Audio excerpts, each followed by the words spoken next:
જે મેઘાબેન, હવે હું તમને પૂછવા માંગીશ કે 2025માં જે કહેવાય છે કે મંગળનું આ વર્ષ છે, ત્યારે આ મંગળનો પ્રભાવ આપણા દેશ પર અને વૈશ્વિક સ્તરે પણ શું અસર પાડશે? ખાસ કરીને જે મંગળ છે, આ વર્ષ 2025 જે મંગળનું વર્ષ છે અને એના મિત્ર સમાન ગુરુ જે આ વર્ષમાં 3 વખત રાશિ પરિવર્તન કરશે. શરૂઆતમાં તે ખાસ કરીને વૃષભ રાશિમાં જોવામાં આવશે.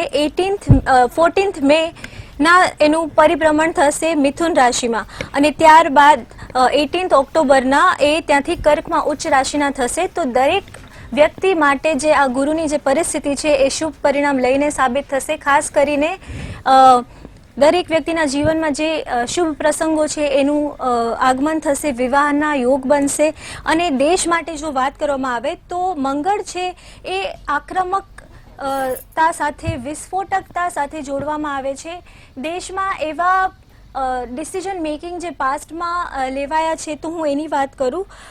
1962 જેમાં ભારત ચીનનું યુદ્ધ થયું હતું, 1926 જેમાં રેલ દુર્ઘટના અને 1980 જેમાં પ્લેન ક્રેશની ઘટના બની હતી. તો એ બધા વર્ષો પણ મંગળ સાથે સંકળાયેલા હતા અને આ વર્ષ પણ જ્યારે મંગળ સાથે સંકળાયેલ છે તો જે આક્રમકતા હશે એ વધારે જોવામાં આવશે. ફાયર એલિમેન્ટ છે તો ફાયરના ઇન્સિડન્ટ્સ, કોઈ દુર્ઘટના થવાના આઈધર રેલવે સાથે કનેક્ટેડ હોય, રોડ સાથે કનેક્ટેડ હોય કે એરપ્લેન સાથે કનેક્ટેડ હોય, તો મશીનરી સાથે કનેક્ટેડ કોઈ પણ જગ્યા પર અગ્નિના કોઈ કેસ, ફાયર લાગવાના કે કોઈ પણ દુર્ઘટના થવાના ચાન્સીસ વધારે રહેશે. તો આ કેસમાં મશીનરીઝ છે કે તમારા કોઈ વેપન્સ છે ને પ્રોપરલી મેકેનિકલ ટ્રીટમેન્ટ આપવી બહુ આવશ્યક સિદ્ધ થશે દરેક વ્યક્તિ માટે. પ્લસ યુદ્ધ જેવી સિચ્યુએશન એટલે કે નાની એવી ચિંગારી પણ એક મોટું સ્વરૂપ લઈ શકે છે. સો ઇન્ટર કન્ટ્રી કોમ્યુનિકેશનમાં કે કોન્ફ્લિક્ટ ઊભા થઈ શકે છે.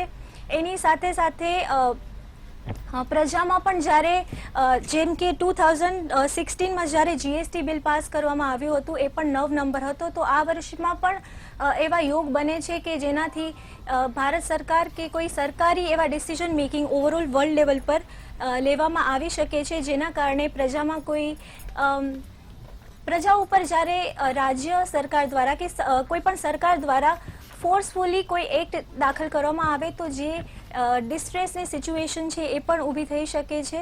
સો આ વર્ષમાં હું બધાને એક જ સલાહ આપીશ કે તમારી જે ઉર્જા છે એ હાઈ પોઈન્ટ પર રહેશે તો એને તમારા કાર્ય પર લગાવવી જોઈએ, તો તમને આ વર્ષ ખૂબ સફળતા આપનાર સાબિત થશે.